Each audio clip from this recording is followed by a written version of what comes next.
Be me, 26, walking into the lobby of my new job with that first day energy, nervous but excited, wearing the blazer I bought specifically for this moment. I'd just landed a marketing coordinator role at a mid-sized tech startup in Austin called Vertex Solutions. It wasn't Google, but it was mine, and I was determined to crush it. The office was exactly what I expected: exposed brick, standing desks, a coffee bar that looked like it belonged in Brooklyn. My manager, Cara, gave me the tour and then introduced me to Nathan. "Nathan's going to be your onboarding buddy for the week," she said. "He knows all the systems, so bug him with questions. That's what he's here for." Nathan smiled, one of those polite, closed-mouth smiles that don't quite reach the eyes. He was maybe 28, average height, brown hair that looked like he cut it himself to save money, wearing a button-down that was pressed but not stylish, glasses, soft voice. "Hey, welcome to the team," he said, shaking my hand.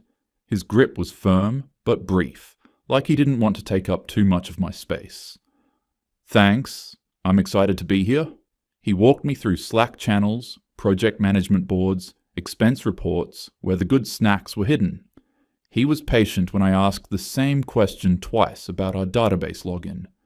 Didn't make me feel stupid, just explained it again, slower, with more detail. "You'll get the hang of it," he said. "First week's always overwhelming." I thanked him genuinely. He was helpful, sweet even. But when I looked at him, I just saw nice. Useful.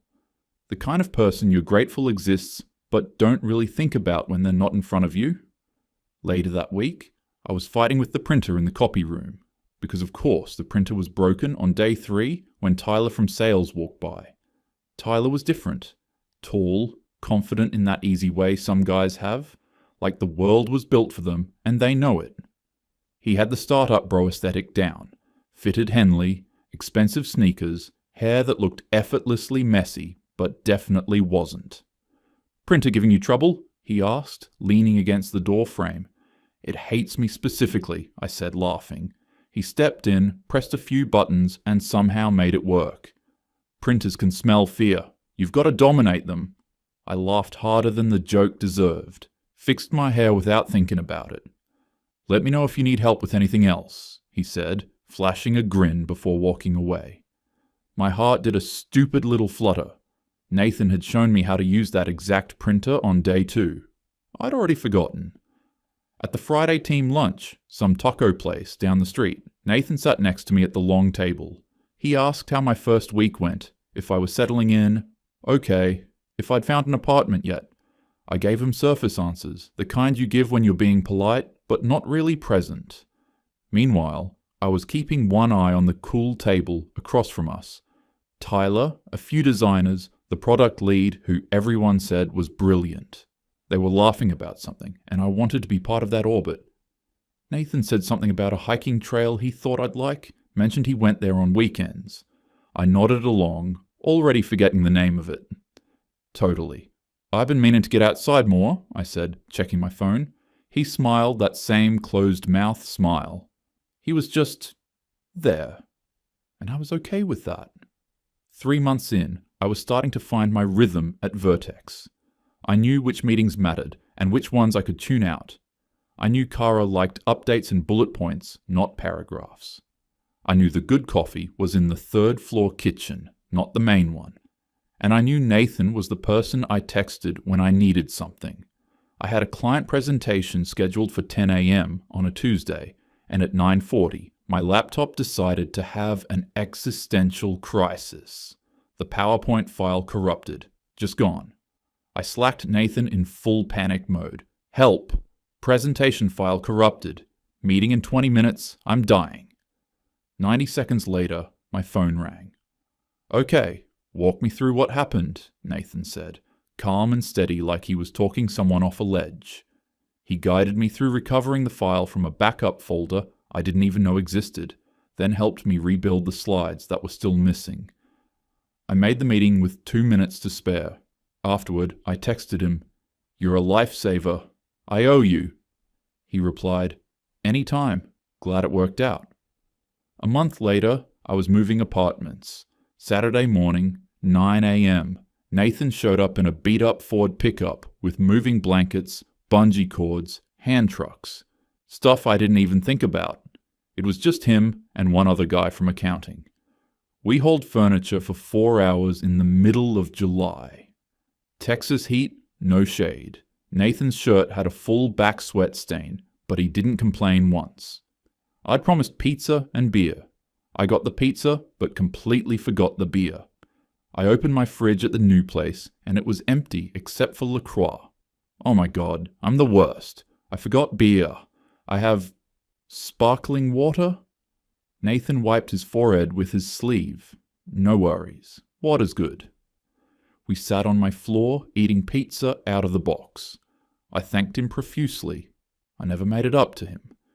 A few weeks after that, I went too hard at a friend's birthday bar crawl. Monday morning, I dragged myself to the office at 8:55, still slightly nauseous. Nathan was already at his desk. He immediately slacked me. "I've got your 9 a.m. Figured you might need a minute. Notes are in the shared folder." I started calling him my work best friend when people asked who I was close with at the office. But when Jess from design asked if I wanted to grab lunch, I said yes. When Amy invited me to a happy hour, I went. Nathan got invited to the company-wide stuff, the things where it would have been weird not to invite him. But the smaller hangs, the after-work drinks, those went to other people. One afternoon, I was in the break room complaining to Jess and Amy about a difficult client. I was loud, probably too loud, venting about how exhausting it was to deal with people who couldn't just make a decision.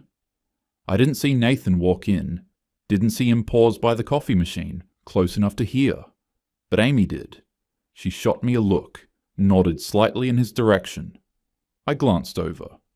Nathan was making coffee, headphones around his neck, clearly had heard everything. "Anyway," I said, lowering my voice, "I'm just over it." We left. Nathan stayed. What I didn't know, what I'd never know, was that 5 minutes later, Tyler walked in and said to Nathan, "Dude, she's kinda high maintenance, right? Always needs something." Nathan looked up from his coffee. "She's actually really cool once you get to know her," he said quietly. "Just has a lot on her plate." Tyler shrugged. "If you say so." Nathan didn't mention that conversation to me. Didn't expect anything for defending me.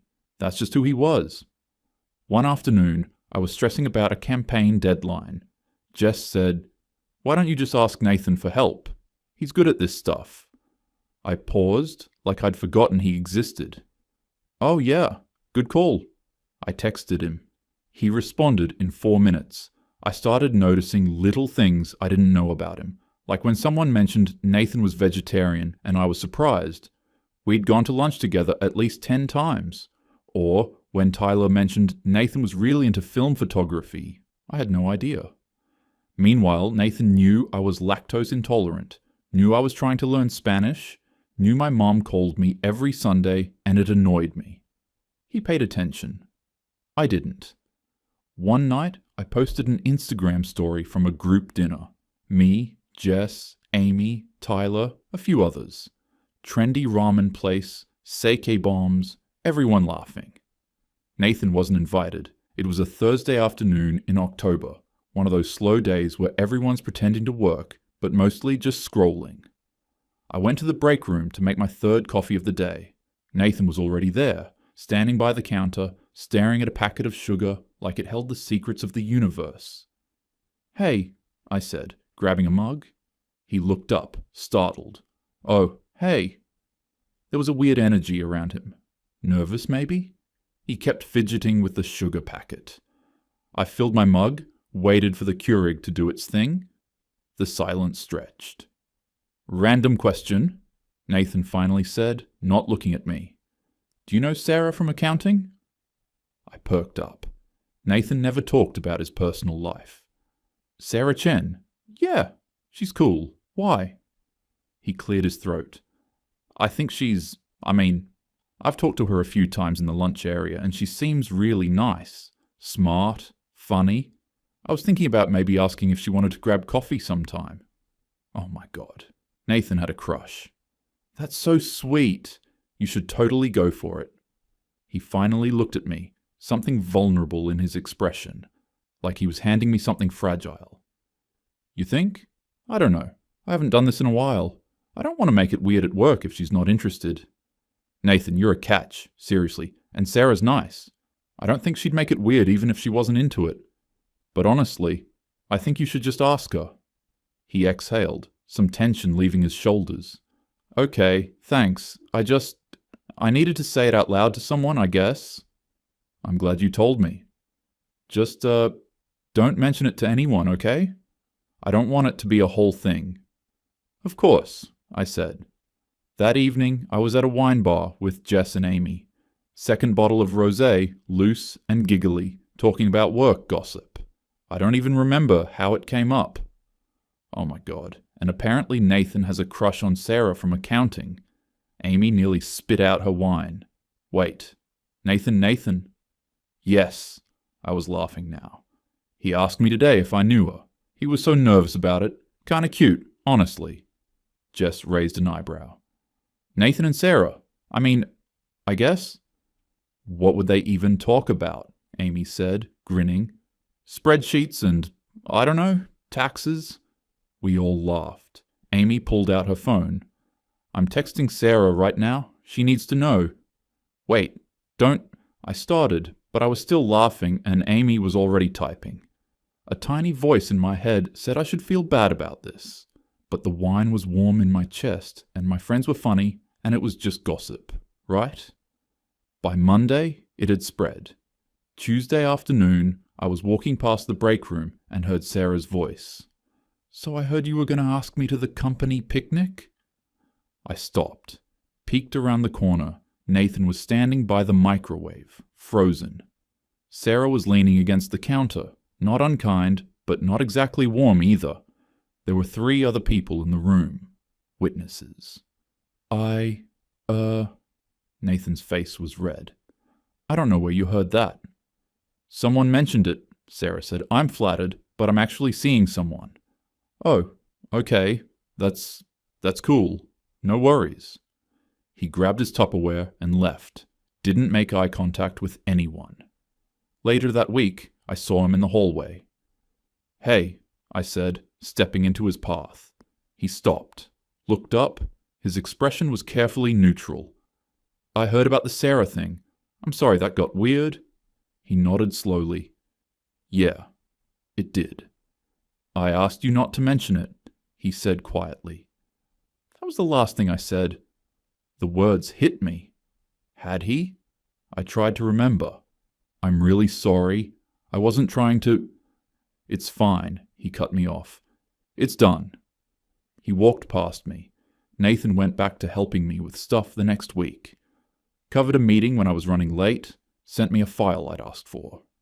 Everything seemed normal. Except it wasn't normal. Nathan used to say good morning every day when he got to his desk. Not loud, not making a production of it. Just a quiet morning to whoever was nearby, including me. After the Sarah thing, he stopped. I didn't notice for over a week. When I finally registered it, that he'd walk in, sit down, put his headphones on without a word, I thought it was weird. Off. One morning I tested it, said, good morning, first as he walked past my desk. He nodded once, kept walking. No smile, no words. I told myself he was probably just stressed, busy, going through something. It never occurred to me that the something was me. Everything seemed normal, to me, anyway. 2 weeks after the Sarah incident, we had a Monday morning strategy meeting. 12 people crammed into the conference room, Kara at the head of the table, running through Q4 campaign ideas. The energy was sluggish. Everyone had their coffee, half listening, checking phones under the table. Kara asked for input on our social media approach. Silence. Nathan cleared his throat. What if we did a user-generated content series? Get customers to share their stories, repost the best ones, build community engagement. A few people nodded vaguely. Kara said, "Interesting," but didn't write it down. The conversation moved on. 10 minutes later, Tyler leaned forward. "Hey, what if we did something with user-generated content? Like, get customers to share their experiences, feature them on our channels?" Kara's face lit up. "Oh, that's good. Really good. Let's explore that." She started writing on the whiteboard. Other people chimed in, building on it. Tyler sat back, looking pleased with himself. I got excited too. Yes, we could create a hashtag campaign around it.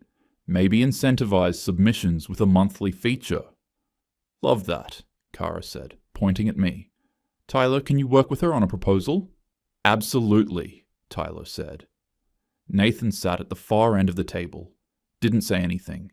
His notebook was open in front of him, pen in hand, but he wasn't writing, just staring at the table. After the meeting, everyone filed out. I was chatting with Jess about lunch plans when I saw Nathan still sitting there, alone, closing his notebook slowly. For a split second, I thought about going back, saying something, acknowledging that it was his idea first. But Tyler was waiting by the door, asking about my afternoon availability for the campaign brainstorm. I left with everyone else. Nathan sat there for another minute, then he got up, tucked his notebook under his arm, and walked back to his desk. He never brought it up. I turned 28 in August. I wanted to do something nice, not a huge party, just dinner with people I liked. I picked this Italian spot downtown. Candlelit tables, handmade pasta, Instagram worthy. I made a group chat on a Tuesday, B-Day dinner crew. Added Jess, Amy, Tyler, a couple designers, 2 friends from outside work. 12 people total. The dinner was Saturday. Amazing time. Incredible pasta, wine flowing, everyone laughing and talking over each other. I took 1,000,000 photos, posted the best one, all of us crammed around the table, candlelight, wine glasses raised. Caption: "Feeling so grateful for these humans, 47 likes by Sunday morning. Monday, I was in the break room setting up for my office party. Jess had accidentally told me about it, but I was pretending to be surprised. Nathan walked in carrying decorations. 'Oh hey, thanks for grabbing those,' I said.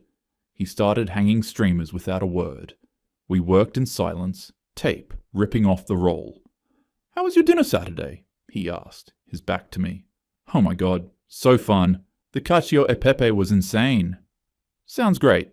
Silence. He taped up a streamer that immediately drooped. 'I didn't realize you were doing something,' he said, adjusting it. My stomach dropped. 'Oh. Yeah, it was kinda last minute,' I lied. 'I'd planned it 2 weeks ago. Looked like a good group.' His voice was even. Too even.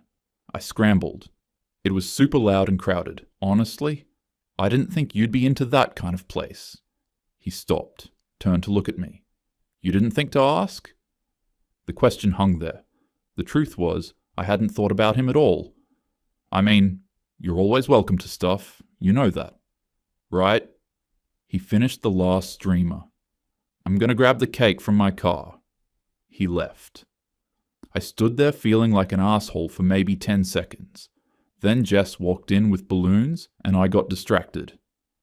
Later that afternoon, I found Nathan at his desk. 'Hey,' I said, holding a cupcake. 'Thanks for helping set up. You're the best.' He looked at the cupcake, then at me. 'No problem,' he said, taking it. He set it on his desk and went back to typing. That night, Nathan sat alone in his apartment, scrolled through Instagram one more time, found the post, my birthday dinner, everyone squeezed together, smiling. He zoomed in, counted the faces, 12 people, opened our text thread, started typing. Looked like fun. Would have loved to come. Stared at it for 30 seconds. Deleted it. Set his phone down. Sat there in the dark. It was April. One of those grey, drizzly days where the sky never commits to rain, but everything feels damp and heavy. I was having a rough month. Campaign deadlines piling up. My situationship with a guy from Hinge had fizzled out. General burnout. The kind of tired where even making coffee feels like too much. I was in the office kitchen mid-afternoon, staring blankly at the Keurig. Fluorescent lights hummed overhead. Someone had left a dirty mug in the sink. Nathan walked in. "Hey," he said quietly. "Hey." He grabbed a mug, filled it with water, stood there holding it. The silence felt weighted. "How have you been?" I asked, more obligation than curiosity. He was quiet for a moment, long enough that I looked up. His face looked different, thinner, circles under his eyes. "Honestly," he said, "not great." The way he said it made something in my chest tighten. This wasn't, Mondays, not great. "Yeah? What's going on?" He stared down at his mug, took a breath. "My mum passed away last month. That's why I was out for a bit." The words hit me like cold water. "Oh my God, Nathan. I had no idea. I'm so sorry." "Yeah, I didn't really tell anyone, but it's been hard. Coming back to work, going through the motions. Everything feels kind of pointless, you know?" His voice was quiet but steady. Not crying, not breaking down, but something raw in how he spoke. "She used to call me every Sunday morning," he continued, staring at nothing. "Like clockwork. 7:30, no matter what. She'd ask what I was having for breakfast, tell me about her garden, complain about her book club drama, just mom stuff." He paused. His grip on the mug tightened. "Now my phone just doesn't ring on Sunday mornings, and I keep picking it up anyway, checking, like maybe I missed it somehow." The weight of what he was saying pressed down on the room. "I can't even imagine," I said. "Grief is so hard. I'm really sorry you're going through that." There was a pause. He was looking at me like he was waiting for something. More words, a question, space to keep talking. There was a long pause, the kind that begs to be filled. I should have asked more, should have said something real, should have sat down and just listened. Instead, I stood there, coffee getting cold in my hand, not knowing what to do with the weight of what he'd just shared. Nathan seemed to sense my discomfort. "Sorry," he said quickly, looking away. "I didn't mean to dump this on you." "No, don't apologize," I said, and I meant it. In that moment, I really did. "I'm glad you told me." But even as the words left my mouth, my hand drifted toward my phone on the counter. My body was already leaving before my words finished. Nathan saw it. I know he did. The way his expression closed off, just slightly, like a door quietly shutting. Thanks for listening," he said. Flat. Then my phone buzzed. I glanced at it. Tyler, asking about happy hour. "I should actually grab this," I said, picking up my phone. "But seriously, if you need to talk or anything, I'm here, okay?" Nathan nodded slowly. "Thanks." I left the kitchen. Halfway down the hall, I remembered I'd forgotten to add sugar. Thought about going back? Didn't. That night, lying in bed, I thought about texting him. Typed, "Hey, just wanted to check in." Stared at it for 30 seconds. Deleted it. He probably wanted space. Back in the kitchen, Nathan stood alone, stared at the mug of water in his hand, dumped it in the sink, set the mug down, walked back to his desk. Nathan stopped responding to my texts right away. Small thing. I'd send him something. "Can you send me that template?" And instead of 2 minutes, it would take an hour. Sometimes 2. When he did reply, it was short. No emoji, no problem. Just the file or a "yep." Then he stopped coming to group lunches. We had this informal thing where a bunch of us would walk to the sandwich place every Wednesday. Nathan used to come sometimes. Never said much, just listened. 3 Wednesdays in a row, he didn't show. I saw him eating at his desk instead, headphones in, staring at his screen. Marcus from IT sat with him once. I saw them talking, Nathan's expression serious. By May, he was late to work more often. 15, 20 minutes. Nathan used to be early to everything. Now he'd slip in right at 9, looking like he hadn't slept. His desk got messy.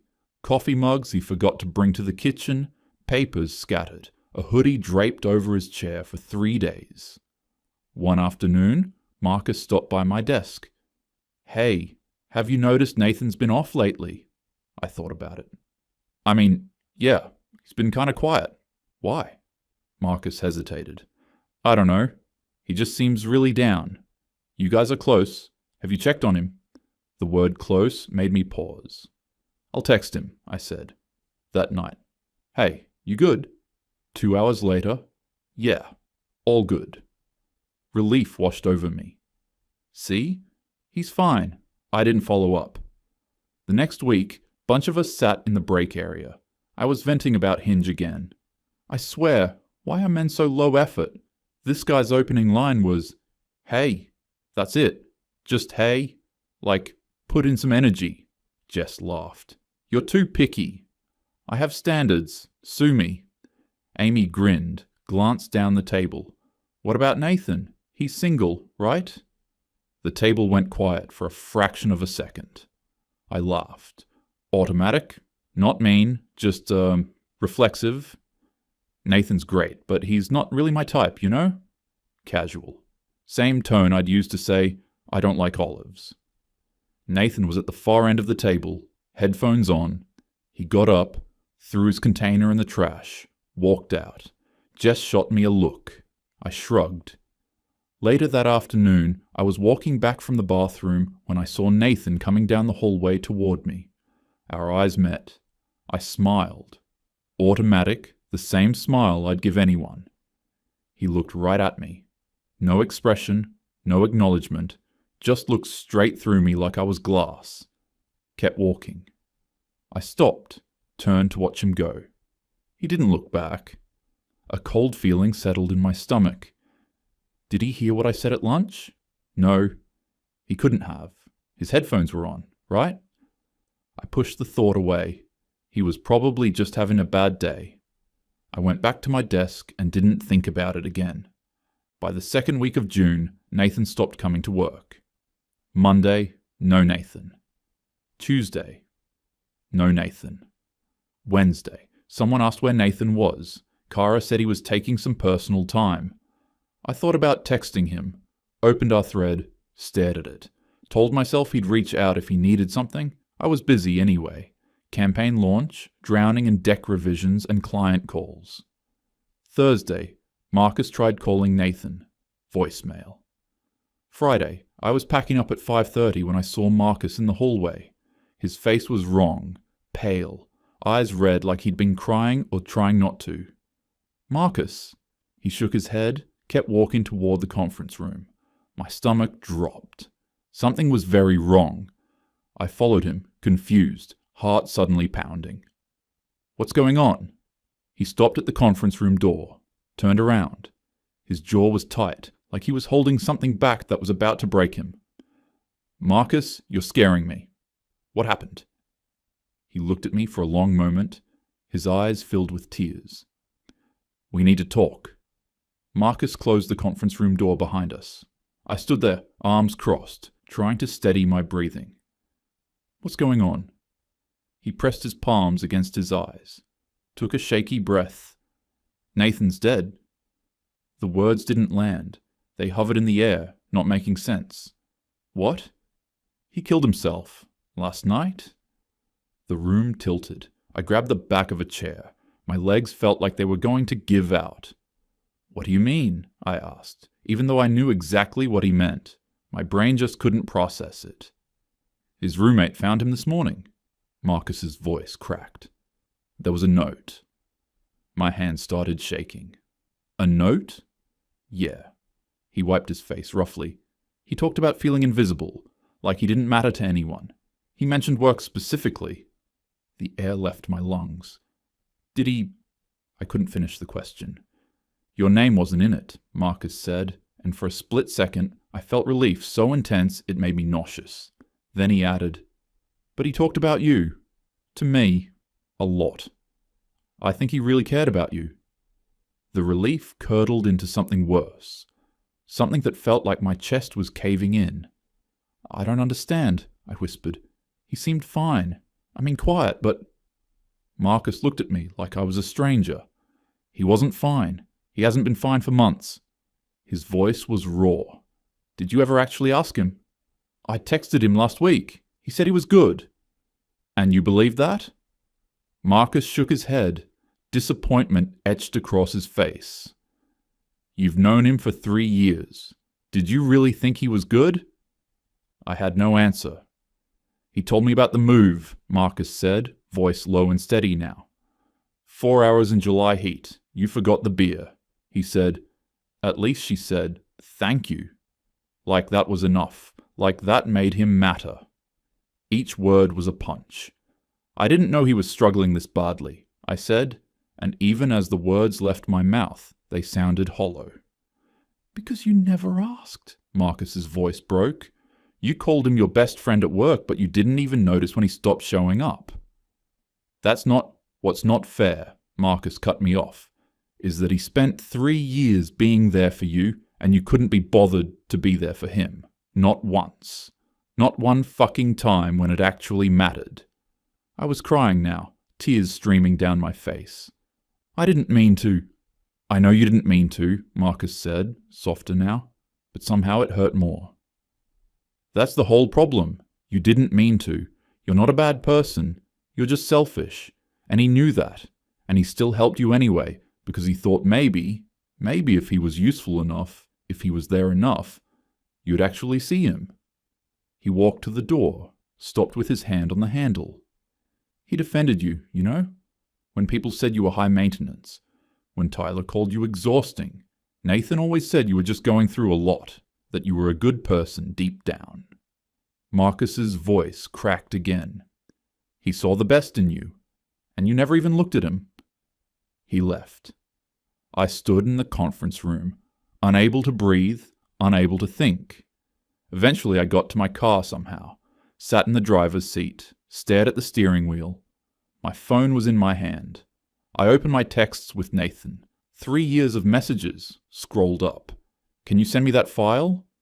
You free to cover my meeting? How do I fix this formula? You're a lifesaver.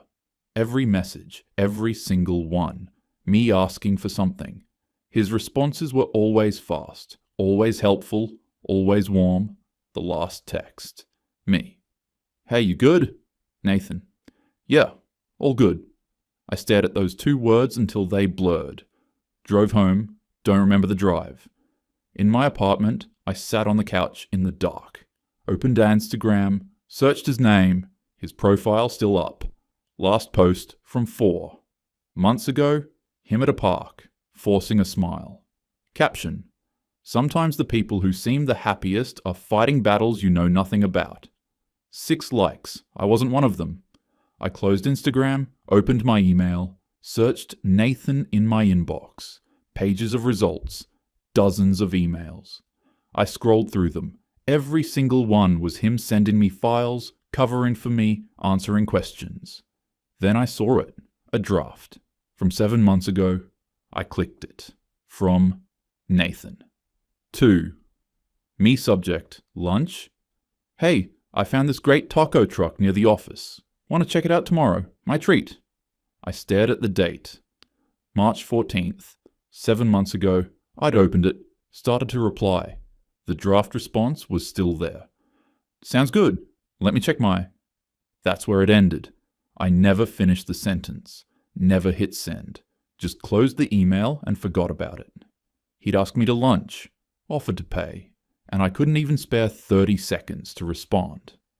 I sat there staring at that unfinished sentence until my vision blurred, went to my profile, found my birthday dinner photos, zoomed in. You could see the restaurant, packed, loud, people laughing. Exactly the kind of place I told Nathan he wouldn't be into. I'd lied. I just didn't want him there. My phone buzzed. Jess. Did you hear about Nathan? I didn't reply. Sat in the dark, phone in lap, trying to understand how this happened. How I let this happen. Monday afternoon, the company held a memorial. Conference room, maybe 30 people. Someone put Nathan's LinkedIn photo on a table. Professional smile that doesn't reach the eyes. Flowers from the grocery store. Our CEO said words about mental health resources and checking on each other. Corporate, hollow, people shared memories. Tyler talked about Nathan helping him with a tech problem. 30 seconds. Jess mentioned he was always willing to help. Then Marcus stood up. Nathan was my friend, he said, voice steady but jaw tight. Not my work friend, my actual friend. The room tensed. And I think a lot of us failed him. Someone coughed. The CEO shifted. He didn't kill himself because of a chemical imbalance. He killed himself because he felt invisible. And he felt invisible because we made him invisible. Marcus, the CEO started. Maybe? No. We should talk about this. About how we treated him like furniture unless we needed something. How we didn't invite him places. How we didn't check on him when he was clearly drowning. His eyes swept the room. Landed on me. I wanted to disappear. I'm not saying this to make anyone feel bad. I'm saying it because if we don't talk about it, we're going to do the same thing to someone else. He sat down. Silence. The memorial ended 10 minutes later. I was walking to my car when Jess caught up to me. Hey, you okay? I shook my head. Couldn't speak. She walked beside me in silence for a moment, then said quietly, I feel terrible too. We all do, but... She trailed off. But what? Jess looked uncomfortable. You were the closest to him. Out of all of us. We all saw it. Saw what? The way he looked at you when you'd walk into a room. Her voice was soft, almost pitying. Like you were the only person there. Every single time. My chest tightened. I don't think any of us realized how much he... She stopped herself. I'm sorry. I just thought you should know. It wasn't just Marcus who noticed.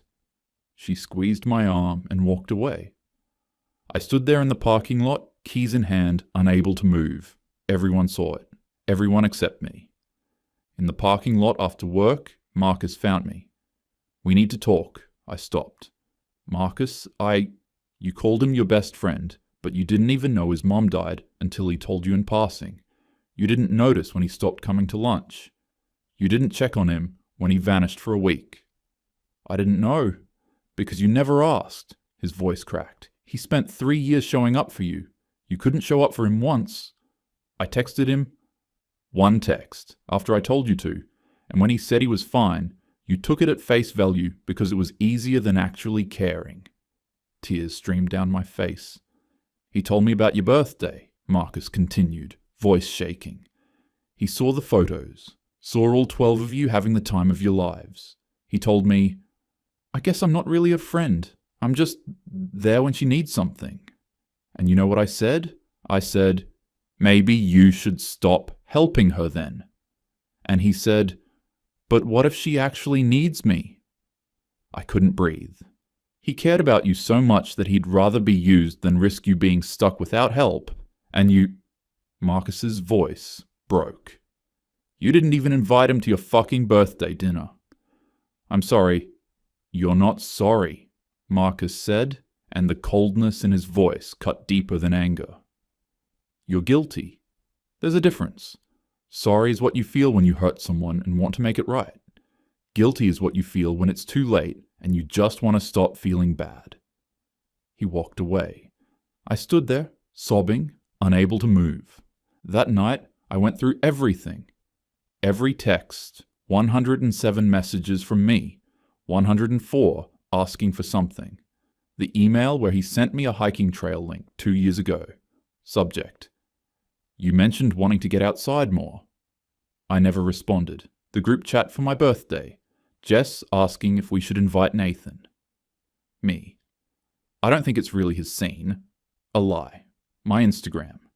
47 posts from work events over 3 years. Nathan in 3 of them. Always background. Always half out of frame. His last post.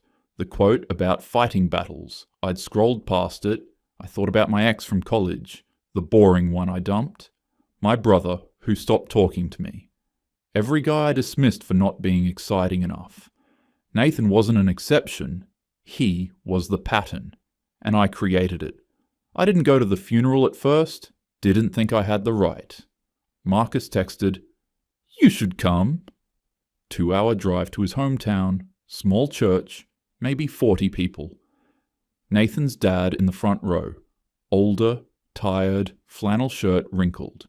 His sister gave the eulogy. She talked about how Nathan helped everyone, how he called every Sunday, how he felt things deeply. Then, the world didn't make space for men like Nathan, men who weren't loud or flashy, who just showed up. I think he got tired of showing up and not being seen. Her voice broke. I was in the back, crying into my hands. After, I couldn't make myself talk to his dad. What would I even say? Marcus found me in the parking lot. Does it get easier? I asked. He looked at me for a long time. I don't know. You just live with it. Back home that night, I thought about posting something, some tribute. Typed, still processing the loss of a friend. Nathan, you deserve so much better. Stared at it. Deleted it. It was performative. For me, not him. I sat with the full weight of it. Not one moment, but 3 years of small dismissals, small neglects, small cruelties I never thought about because they were small. Death by 1,000 paper cuts. I was holding the scissors. I thought about the printer incident, the move, the presentation save, the birthday party set up, every single time he showed up, and I just took him, like he was a resource, not a person. The kitchen conversation played on loop, him standing there, telling me his mom died, sharing that detail about Sunday morning phone calls, and I walked away to answer a text about happy hour. The lunch table, him sitting 15 feet away while I said he wasn't my type, like he was furniture. The strategy meeting. His idea, stolen by Tyler, celebrated by me. Him sitting there silent. Marcus was right. I wasn't cruel. I was worse. I was indifferent. And indifference kills just as surely as cruelty. Maybe more, because at least cruelty acknowledges you exist. I opened my texts, found my brother's name. We hadn't really talked in months. Typed, hey, can we talk? I want to actually listen this time. Stared at it. Hit send. It wouldn't bring Nathan back. It wouldn't undo 3 years of making him invisible. It wouldn't change the fact that he died believing nobody saw him. But maybe it was a start. Or maybe I was just trying to feel less guilty. I didn't know. I closed my phone, sat in the silence. The weight of it pressed down, heavy, permanent, mine to carry. Nathan spent 3 years trying to matter to me, and I spent 3 years proving he didn't. That was the truth, and I'd have to live with it.